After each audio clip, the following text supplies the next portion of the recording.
Okay. Ooh, deep. Okay. So music has kind of always been a part of my life since I was like really, really young.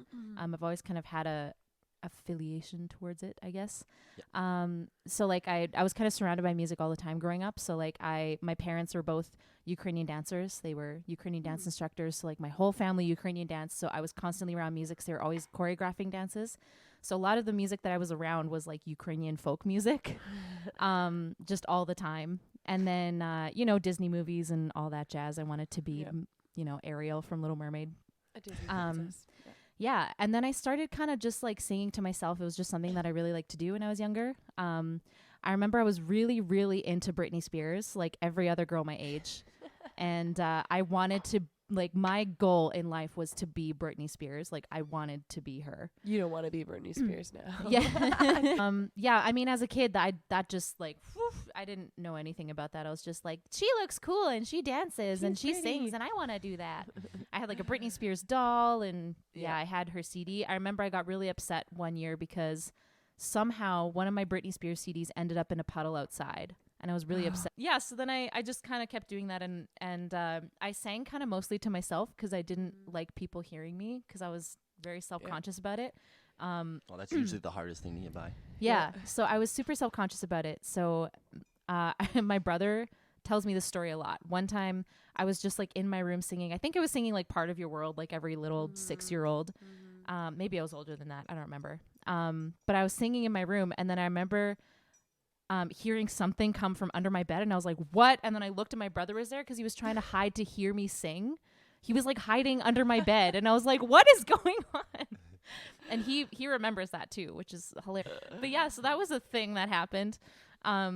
And I was like one of those kids where I just... Well, what did he say about it? What did he say about your singing? I don't even remember. I just remember, I have a very vivid memory. There wasn't a round of applause coming from under the, like... No, I just I don't remember if it was because I saw him or if it was because I heard, like, I don't remember. I just remember that happened. I don't remember what happened after, but that happened. That's awesome. Yeah, I have to ask him what happened because he probably remembers better than I do. But yeah, I was just like, I was one of those kids. I watched Disney movies all the time. Like that was me. And I remember specifically there was one day where this is like before Google was a thing.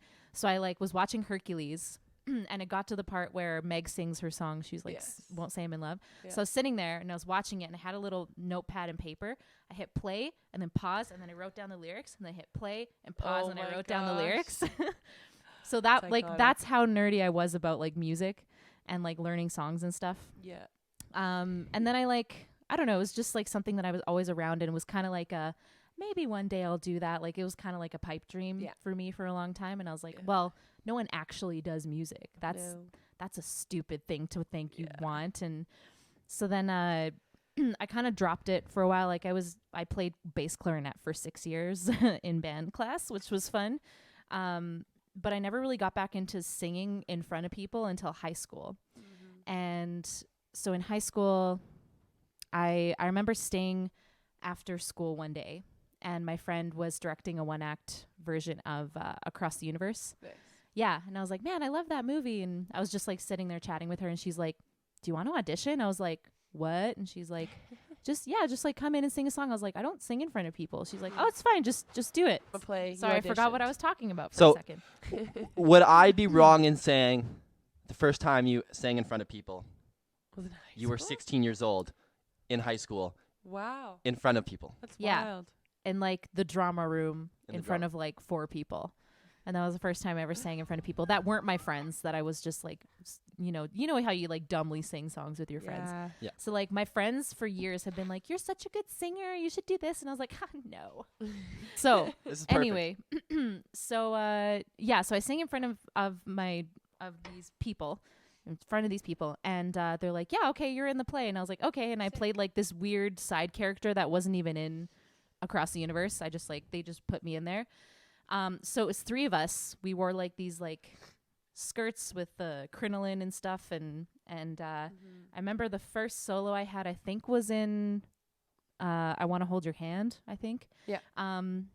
So yeah, we performed that a bunch of times at like 1-act play festival at our school. And then, my drama teacher like heard me and he was always very encouraging. Like That man is amazing. So he's like, yeah, you're really good. I was like, oh yeah. There's always that one teacher. Yeah. And then so the CTS teacher heard me sing, and he approached me and was like, hey, do you want to sing for school assemblies and stuff? I was like, Oh, wow. I'm kind of scared to do that. He's like, no, it'll be great. And I was like, okay. So then I started singing like these Christian rock songs. And so after I sang at the assemblies a bunch of times, the music teacher came up to me, Mr. K, good old George Kufajanakis. He came up to me and was like, hey, do you want to sing for concert band and jazz band? And I was like, sure. And I was a little bit more confident at this point. I was like, yeah, sure. Yeah. Like, it'd be great. And then I sang Summertime with the concert band, or I think it was the jazz band. And there's actually a video of it on YouTube if you guys want to go find it, of me singing Hallelujah. But it was like a big concert band version of it. And that was the first time I ever sang in front of a lot of people. And that was at the Winspear Center, which was, so there's like little 15, 16-year-old Marissa. Yeah, on the stage. And I sang Hallelujah. Wow. That's sick. Yeah, so that was really cool. When you learn that song is not a Christian song. Yeah. So yeah, I sang to the kitchen. Yeah, so I sang that one, and then I also sang a version of Johnny. It was like a ska version of Johnny Be Good at band. I think it was. I can't remember if it was Band Share Day or like Festival of the Arts or something, and it was at the Jubilee. There's another video on YouTube of me forgetting the whole third verse of Johnny Be Good. It was very mortifying. Oh no. So it was great. And I was wearing a Peter Pan hat because I think it was a hat day or something, and I wore a Peter Pan hat. It was really stupid.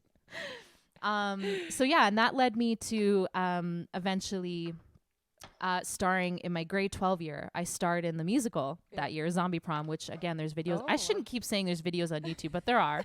Stop outing it yourself. I know, I need to stop outing myself. So I was starred in Zombie Prom in grade 12, which is really, really cool. And then that led me to co-write my first song ever with a bunch of people who Brett Hansen was in that band as well. Oh, yeah. So it was like me and a bunch of other kids from the school. George put us all together and was like, hey, write a song. And so I wrote the lyrics, and the rest of the guys wrote the rest of the song, and we recorded it in this like little home studio. And yeah, it was really cool. And that was my really first experience with writing ever. And I was like, man, this is so much fun. And so with a little bit of prodding from like my parents and friends and my teacher, like was a huge influence on that. He's like, you should do music. I was like, that's awesome. I don't know. I'm not really good enough to do music. Like I don't know anything. My theory's bad. I can't play another instrument. I'm like, I can't do it. And he's like, no, just go for the experience. Just go try. So I was like, okay, I'll audition for music.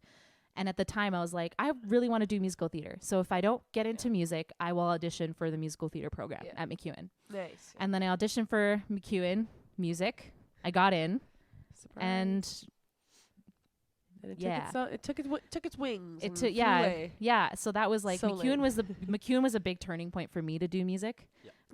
So then after spending all my years in school, getting my degree and stuff, and after getting out of school, like that's when I started to really kind of lean into the whole music thing. I guess is what people call it, the music journey. I hate when people say music thing. Are you still doing the music thing? Yeah, I'm still doing the music thing. Are you still doing the accountant thing? The 9 to 5 hate your life the thing? Doctor thing? Yeah, like people don't say that. But anyway. Just a side rant, sorry. Yeah. Touches a nerve a little bit. A little bit. Yeah, I'm not salty about it at all. But yeah, so I've just been like kind of, when I got out of MacEwan, I just started slowly trying to build my career. And then I don't actually remember how you guys found me, but I do remember Sabrina approached me and like sat down with me. And that's how I ended up. Yeah. It feels so good to have that validation from somebody other than your family. Because like your family and your friends are going to support you no matter what. Like their love is unconditional. They love you. Unless you have like a really, really close friend who's like, wow, you sounded like shit. And you're like, I have two. Ow, thanks though. But like, we all have friends like that. But like, and I mean, part of that is the other reason why, we're in the, we're in the entertainment industry is that like, it feels good to be validated. Like it's not, that's not a bad thing. Yeah. And it feels good to be validated. That's all. Yeah. And, especially when you're doing something that you're really, really passionate about. And it's something like, for me, there was just something that I was like, oh, this is a pipe dream. Like I'll never actually be able to do this. And now I'm like, I'm 25 and I'm in the exact spot that I thought I never would be in when I was 15. I was like, there's no way I can do that for a living. And I'm doing it.